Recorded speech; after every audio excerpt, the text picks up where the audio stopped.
Orient bell tiles studio से आप देख रहे हैं एबीपी न्यूज। नमस्कार, मैं हूं आपके साथ शीरीन और अब वक्त हो गया है न्यूज एट 10 का। मध्य प्रदेश के ग्वालियर में एक सड़क धंस गई, जिसकी खबर जैसे ही कांग्रेस के नेताओं को लगी, वो मौके पर पहुंचे और गड्ढे में बैठकर प्रदर्शन करने लगे। मध्य प्रदेश कांग्रेस के महासचिव सुनील शर्मा गड्ढे वाली जगह पर पहुंचे और गड्ढे में दोनों पैर डालकर सड़क पर ही बैठ गए। सड़कों का निर्माण करो, निर्माण करो, निर्माण करो, सड़कों की बदहाली समाप्त करो, समाप्त करो। सड़क पर जितना बड़ा गड्ढा नहीं था, उससे बड़ा कांग्रेस के नेताओं ने प्रदर्शन कर दिया। ये भाजपा शासन का कुशासन का परिदृश्य है कि जहां देखो सुरंगें निकल रही हैं। ये जो निर्माण कार्यों की बदहाली है, उसका परिदृश्य दिख रहा है। कांग्रेस के नेता ने सड़क निर्माण में भ्रष्टाचार के आरोप लगाए। यूपी के बागपत में आंगनबाड़ी कर्मचारी प्रदर्शन कर रहे थे और तभी एक लंगूर उनके प्रदर्शन में घुस आया, जिसके बाद महिलाएं डर गई। अपनी मांगों को लेकर आंगनबाड़ी कर्मचारी कलेक्ट्रेट परिसर में धरने पर बैठे थे और तभी वहां लंगूर आ गया। रुक जा, डरे मत, डरे मत, डरे मत, डरे मत, बैठा रहने दे, बैठा रहने दे। ये लंगूर एक महिला के सिर पर आकर बैठ गया था, जिससे बाकी महिलाएं डर गई। डरो नहीं, वो चुपचाप बैठ जाएगा, चुपचाप, चुप रहो। हाँ, लंगूर आ गया, लंगूर। ये तो यही रहता है, ये यही रहता है, यही खाता है। बोलो मत, इसे बैठा रहने दो, बोलो मत इसके साथ में कुछ भी। हालांकि ये लंगूर कुछ देर बाद वहां से चला गया। काशी के बनारस हिंदू विश्वविद्यालय में उस वक्त बवाल मच गया जब मामूली से विवाद पर छात्रों के दो गुट आमने सामने आ गए। मारपीट के बाद दोनों तरफ से पत्थर चलने लगे। पथराव की यह घटना बिरला और रोइया हॉस्टल के छात्रों के बीच हुई। देखते ही देखते पूरी यूनिवर्सिटी जंग के अखाड़े में बदल गई। छात्रों के दो गुटों के बीच पहले तो मारपीट हुई, उसके बाद जमकर पत्थर चले। जानकारी के मुताबिक रुइया हॉस्टल में रहने वाले पीयूष तिवारी की बिरला हॉस्टल के कुछ छात्रों ने पिटाई कर दी थी। इस बात की जानकारी मिलते ही छात्र बड़ी संख्या में बिरला चौराहे पर पहुंचे और वहां मारपीट और पत्थरबाजी शुरू कर दी। मामले की जानकारी मिलते ही कई थानों की पुलिस फोर्स मौके पर पहुंची। हालात पर काबू पाने के लिए पूरी यूनिवर्सिटी को छावनी में तब्दील कर दिया गया, जहां हर तरफ पुलिस ही पुलिस नजर आई। बिहार के सहरसा में एक नाबालिग संग हैवानियत की कोशिश की। घटना सदर अस्पताल के अंदर हुई। गनीमत रही कि बच्ची ने शोर मचा दिया और फिर आरोपी को पकड़ लिया गया। क्या कर रहे थे तुम दोनों? क्या कर रहे थे? इधर आओ, इधर आओ। नहीं, सदर अस्पताल के एक सुनसान कमरे में दो लड़कों ने एक नाबालिग बच्ची को बंधक बनाया, लेकिन बच्ची ने शोर मचा दिया और अस्पताल की नर्स वहां पहुंच गई। क्या कर रहे थे तुम दोनों? क्या कर रहे थे? इधर आओ, इधर आओ। दोनों लड़कों ने भागने की कोशिश की, लेकिन नर्स ने हौसला दिखाते हुए इनके पीछे दौड़ लगा दी और एक आरोपी को पकड़ लिया। भागते हुए आई है और ये छेड़खानी किया है लड़की के साथ। ये बलात्कारी है, सारे को पकड़ो, इसको पकड़ो, जल्दी पकड़ो। ये सदर अस्पताल सहरसा की बात है। बताया जा रहा है कि बच्ची अपने दादी को अस्पताल लेकर पहुंची थी, तभी ये दो लड़के उसे बहला फुसलाकर बंद कमरे में ले गए। भारत में ट्रेनों का लेट होना वैसे आम बात है। ज्यादातर लोग ट्रेनों की लेट लतीफी से परेशान रहते हैं, लेकिन एक लड़की ने ट्रेन लेट होने पर रेलवे को कंज्यूमर फोरम में घसीट लिया और अब कंज्यूमर फोरम ने रेलवे को 9 लाख रुपए बतौर हर्जाना देने का आदेश दिया है। दरअसल हुआ कुछ यूं कि 7 साल पहले 2018 में उत्तर प्रदेश के बस्ती जिले की एक छात्रा का नीट का पेपर ट्रेन लेट होने की वजह से छूट गया था। देखिए, 1 साल की तैयारी बेकार हो जाने से दुखी छात्रा ने रेलवे को सबक सिखाने की ठानी और उसने कोर्ट के जरिए रेलवे पर मुकदमा दायर कर 20 लाख रुपए का मुआवजा मांगा। लड़की ने कहा कि ट्रेन लेट हो जाने की वजह से उसका पूरा 1 साल बेकार हो गया है, इसीलिए रेलवे उसके 1 साल के खर्च की भरपाई करे। कई साल चले इस मामले में कंज्यूमर फोरम ने छात्रा के आरोपों को सही पाया और रेलवे को 9,10,000 रुपए बतौर हर्जाना छात्रा को देने का आदेश दिया।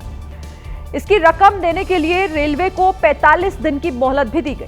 अगर रेलवे ने इस दौरान हर्जाना नहीं दिया तो उसे पूरी रकम पर 12% का ब्याज भी देना होगा। उत्तर प्रदेश के आगरा में एक युवती की हत्या का सनसनीखेज मामला सामने आया। पुलिस ने भी तुरंत एक्शन लेते हुए युवती के बॉयफ्रेंड को गिरफ्तार कर लिया है। क्योंकि आरोपी प्रेमी प्रसंग के बीच किसी तीसरे युवक की एंट्री से बुरी तरह बौखला चुका था और इसी दौरान विनय ने नारियल काटने वाले चाकू से अपनी प्रेमिका मिंकी शर्मा की हत्या कर दी। हैवानियत यह तो तब हुई जब उसने लाश के 2 टुकड़े किए और एक बोरे में भर दिया और 2 और लाश को उसी लड़की की स्कूटी पर लाद कर शहर की सड़कों पर घुमाया और फिर ठिकाने लगाने की कोशिश की। पुलिस ने सैकड़ों सीसीटीवी फुटेज खंगाले और महज 12 घंटे के भीतर आरोपी विनय राजपूत को हिरासत में ले लिया। कड़ी पूछताछ में आरोपी ने अपना जुर्म कबूल कर लिया। की शर्मा के साथ काम करने वाला एक युवक जिसका नाम विनय सिंह है, जो उनके साथ पिछले 2 साल से काम करता था और कुछ इनकी आपस में अनबन हुई। अनबन होने के बाद ये मिंकी से शादी करना चाहता था।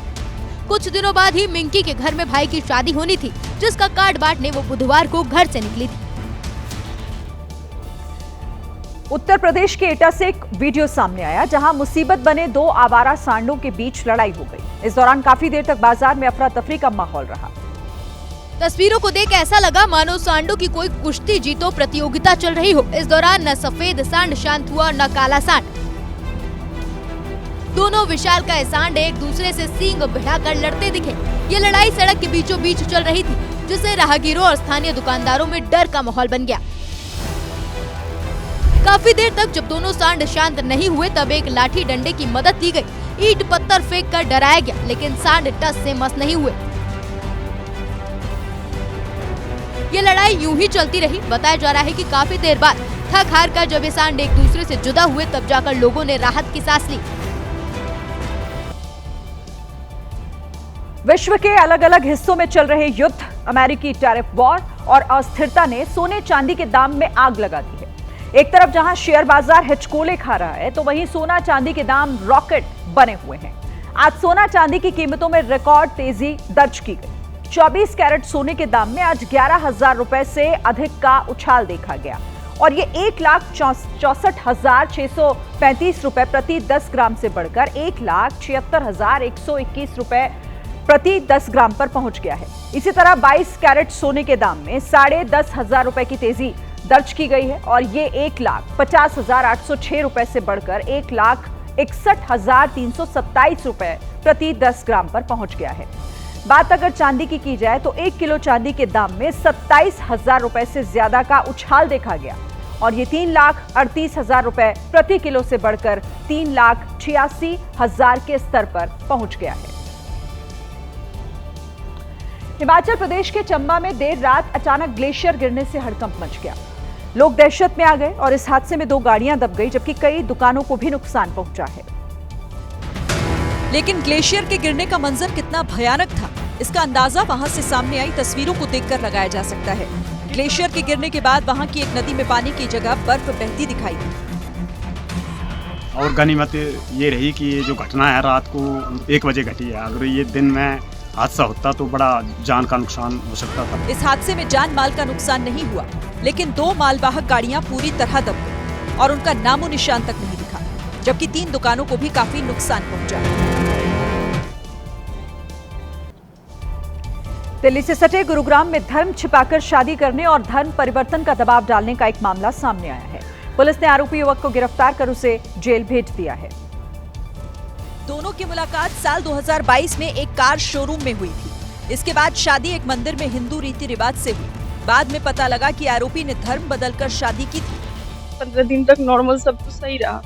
उसके बाद से इन्होंने बोला कि तू अपना नाम ज्योति मत बताया कर। मेरा नाम ज्योति। मैंने बोला कि ज्योति मत बताया कर, तू अपना काम जिया खान रख ले। सबको यही बताना कि मैं जिया खान हूँ। अब तू नमाज पढ़ और बढ़िया से जैसे ये सिंदूर बिंदूर लगाना छोड़। शादी से पहले आरोपी ने महिला को अपना नाम आरव बताया था, जबकि उसका असली नाम आरिफ था। महिला को शादी के बाद मालूम हुआ कि ये जो व्यक्ति था जिसका कि नाम आरव उसको बताया गया था, इसका असली नाम आरिफ था। उसको आरव का धर्म जो मुस्लिम था उसको नहीं बताया गया था, परंतु शादी के बाद में उसको मालूम हुआ कि वो व्यक्ति मुस्लिम धर्म से संबंधित था। पीड़ित महिला के मुताबिक जब वो प्रेग्नेंट हुई तो आरोपी ने पहले बच्चे का गर्भपात कराने का दबाव डाला और निजी अश्लील वीडियो वायरल करने की धमकी भी दी। शिकायत मिलते ही पुलिस ने आरोपी आरिफ और उसके दोस्त तारीफ खान को गिरफ्तार कर लिया है। अयोध्या में तैनात GST deputy commissioner Prashant Singh के इस्तीफे पर विवाद खड़ा हो गया है। प्रशांत सिंह ने सीएम योगी पर लगाए गए आरोपों से आहत होकर इस्तीफा देने की बात कही थी, लेकिन उनके भाई के एक बयान ने इस पूरे मामले में एक नया मोड़ ला दिया है। प्रशांत सिंह और उनकी छोटी बहन जोया सिंह पर उन्हीं के भाई विश्वजीत सिंह ने फर्जी विकलांग प्रमाण के जरिए नौकरी पाने के गंभीर आरोप लगाए। जोया सिंह वर्तमान में कुशीनगर के हाटा में तहसीलदार पद पर तैनात है। सगे भाई के आरोपों पर जोया सिंह ने सफाई दी। उनके सभी आरोप निराधार है, ऐसी कोई बात नहीं है।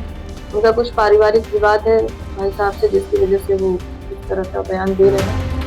इससे पहले सीएम योगी के समर्थन में इस्तीफा देने वाले GST deputy commissioner Prashant Singh के रोते हुए वीडियो ने सोशल मीडिया पर खूब सुर्खियां बटोरी थी। अब उन्हीं के भाई विश्वजीत सिंह ने आरोप लगाया कि प्रशांत सिंह जांच और भविष्य की रिकवरी से बचने के लिए इस्तीफे का नाटक कर रहे हैं। साल 2024 में अयोध्या के भदरसा में हुए गैंगरेप मामले में फैसला आ चुका है। पॉक्सो कोर्ट ने समाजवादी पार्टी के नेता मोईद खान को सभी आरोपों से बाइज्जत बरी कर दिया है। क्योंकि गैंगरेप के मामले में आरोपी बनाए गए मोईद खान का डीएनए सैंपल मैच ही नहीं हुआ। घटना के दौरान एक वीडियो भी बनाए जाने का दावा किया गया था, जिसका सबूत भी पुलिस कोर्ट में पेश नहीं कर पाई। इससे पहले योगी सरकार ने मोईद खान के घर और शॉपिंग कॉम्प्लेक्स पर बुलडोजर भी चलाए थे, जिस पर उन दिनों अच्छा खासा राजनीतिक विवाद हुआ था। इधर समाजवादी पार्टी का कहना है कि अब जब सच सामने आ ही चुका है तो सरकार को मोईद खान के गिराए घर को दोबारा बनाना चाहिए। मोईद खान जी को न्यायालय से बरी कर दिया, बाइज्जत बरी कर दिया। मैं मांग करता हूं कि उनका घर जो ढाया गया है उस घर को 1 महीने के अंदर सरकार अपने खर्चे पर बनवावे। वही मामले पर अब योगी सरकार फैसले को चुनौती देते हुए हाई कोर्ट जाने की तैयारी कर रही है। केरल के पलक्कड़ से हैरान करने वाली तस्वीरें सामने आई। यहाँ एक महिला बीच सड़क पर चलते ट्रैफिक के बीच नमाज अदा करती दिखी। महिला ने ऐसा क्यों किया है, रिपोर्ट दी। महिला के इर्द गिर्द से गाड़ियां गुजर रही थी, लेकिन बिना किसी डर के वो नमाज अदा करती रही। सड़क पर गुजर रहे कुछ गाड़ी वालों ने महिला को हटाने की गुजारिश भी की, लेकिन वो हटी नहीं। एक ऑटो वाले से महिला की बहस भी हो गई। केरल के पलक्कड़ में आईएमए जंक्शन पर महिला की वजह से ट्रैफिक की रफ्तार धीमी पड़ गई और जब पुलिस को इसकी खबर लगी तो मौके पर पहुंचकर उसने महिला को हिरासत में ले लिया। पूछताछ में महिला ने बताया कि संपत्ति विवाद को लेकर उनकी सुनवाई नहीं हो रही थी, इसीलिए बीच सड़क पर बैठकर उसने इंसाफ की मांग के लिए ये कदम उठाया। लेकिन वो भूल गई है कि इससे उनकी और सड़क से गुजर रहे लोगों की जान पर खतरा हो सकता था।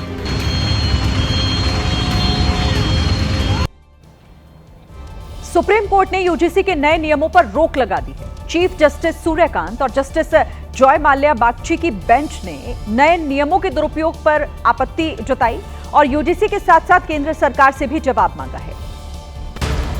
सुप्रीम कोर्ट में दाखिल की गई याचिका में कहा गया था कि नए नियम जातिगत भेदभाव दूर करने के नाम पर सामान्य वर्ग के छात्रों से भेदभाव करने वाला है।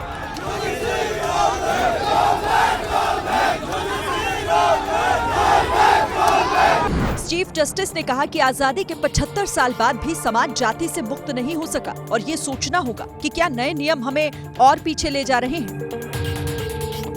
चीफ जस्टिस ने स्पष्ट किया कि यूजीसी के साल 2012 के नियम अगले आदेश तक लागू रहेंगे। कोर्ट ने कहा कि मामला अब 19 मार्च को सुना जाएगा।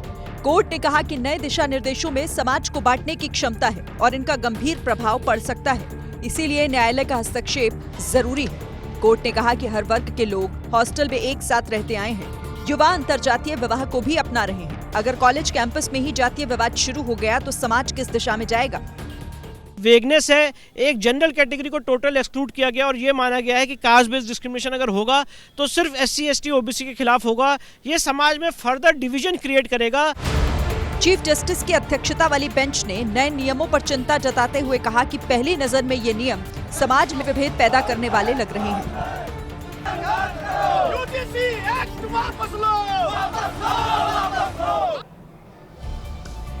कोर्ट ने यह संकेत भी दिया है कि इस मामले के परीक्षण के लिए विशेषज्ञ कमेटी बनाई जा सकती है। चीफ जस्टिस सूर्यकांत ने कहा कि नियमों की भाषा साफ नहीं है, इसीलिए विशेषज्ञों की जरूरत है जो इसे स्पष्ट करें। वहीं सामान्य वर्ग में इस फैसले के बाद खुशी है। सुप्रीम कोर्ट ने यूजीसी की नई नियमावली पर रोक लगाई तो वाराणसी में होली मनने लगी। सामान्य वर्ग के लोगों ने गुलाल अबीर उड़ाए और सुप्रीम कोर्ट का धन्यवाद किया। होली उत्सव का पर्व है और आज हम लोग के लिए उत्सव का दिन है। जश्न की तस्वीरें लखनऊ से भी सामने आई, जहां सामान्य वर्ग के छात्रों ने मिठाइयां बांटी। संघर्षों के साए में इतिहास हमारा पलता है। जिस शोर जवानी चलती है उस शोर जवानी चली थी छात्रों को एक करने के लिए। जवानी चली थी छात्र ना बटे, आज उसको हमारी जीत हुई है, समस्त छात्र समुदाय की जीत हुई है। हालांकि सुप्रीम कोर्ट के फैसले से कुछ छात्र नाखुश भी हैं। हमें मांग करते हैं कि जो यूजी का नियम 13 जनवरी को लागू हुआ था लागू हो, जिसके माध्यम से इस देश में जातिगत भेदभाव खत्म होंगे। विरोध करने वालों की तरफ से कहा जा रहा है कि अब छात्र सड़क पर उतरेंगे और नए नियमों को ही लागू करने की मांग करेंगे। अब आपको ये समझाते हैं कि आखिर यूजीसी के नए नियमों को लेकर इतना विवाद क्यों बढ़ रहा था। देखिए, 2012 में जो नियम बने थे उनमें सिर्फ SC/ST के छात्रों पर ही फोकस किया गया था, लेकिन नए नियमों में SC/ST के साथ साथ OBC वर्ग के छात्रों को भी शामिल कर लिया गया। सवाल उठा कि सामान्य वर्ग को भेदभाव का शिकार मानने की कोई व्यवस्था क्यों नहीं है। पुराना नियम कहता था कि सजा की अनिवार्यता नहीं है, लेकिन नए नियमों में सजा अनिवार्य कर दी गई। इसी तरह से पुराने नियम में कमेटी की शक्तियां सीमित थीं, लेकिन नए नियम में कमेटी को पुलिस जैसी जांच शक्तियां दे दी गई थी। पुराने नियम में जांच की कोई भी समय सीमा तय नहीं की गई थी, लेकिन जो नया नियम है उसमें 15 दिनों के भीतर प्राथमिक जांच पूरी करने को कहा गया। पहले नियम यह था कि शिकायत झूठी पाए जाने पर शिकायतकर्ता के खिलाफ कार्रवाई की जाएगी, लेकिन नए नियमों में झूठी शिकायत पर किसी भी तरह के एक्शन की कोई बात नहीं थी और इसे लेकर भी विरोध काफी हो रहा था। तो जब से यूजीसी के नए नियम लागू हुए थे तभी से सामान्य वर्ग में गुस्सा दिख रहा था। हर दिन अलग अलग शहरों में प्रदर्शन हो रहे थे, सरकार तक अपनी बात पहुंचाने की कोशिशें की जा रही थी और इस मामले में सरकार ने तो कुछ नहीं किया, लेकिन सुप्रीम कोर्ट के फैसले से सामान्य वर्ग को खुशी जरूर हुई है। ये तस्वीर यूपी के पीलीभीत की है, जहां यूजीसी के नए नियमों के खिलाफ सामान्य वर्ग के लोगों ने मुंडन कराकर विरोध दर्ज कराया। नए नियमों के खिलाफ बड़ी संख्या में लोग सड़क पर उतर आए थे और इन नियमों को वापस लेने की मांग की जा रही थी।